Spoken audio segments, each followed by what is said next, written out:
me jina diaspora name na me de enasiye yesi esuo ni kejeni aseda ye de manyame a me ye de biama opemso nyame nhyiraw nyame ntu kwanem onye from ya nante wona ase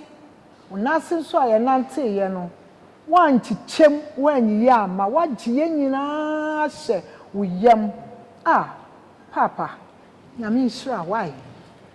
nyame nhyiraw ye de yesi ye nyame a wona wo ho ye wodi nti a ye kasa because why ama na ye fedodo why ama oni bie obi kura po na asabi oni baabi te kwa onya baabi te ebi ni anwraga ebi ni dabonfo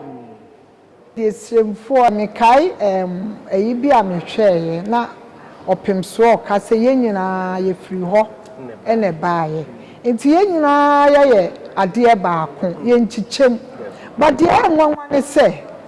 matena nkrada ba men ti se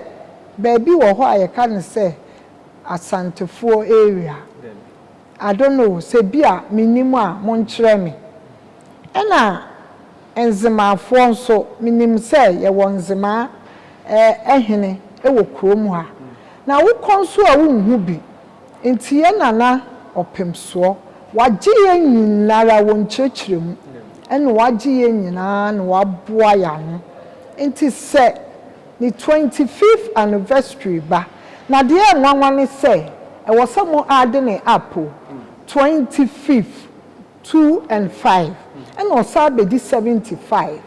mathematics mo de kan ho a eyesen enti mo hwe no a na utimi usanyame wa hyira no enti ye ka ni mienu no bomu a ye de ka pa na eyemfie oha meboa enti we de menya sofo enso ma hye nkom enti nyame ema ni mfie no emro ha na ebi meka ho na nyansa no so de odi ma Solomon no on piti gu enwu yen nyina aye so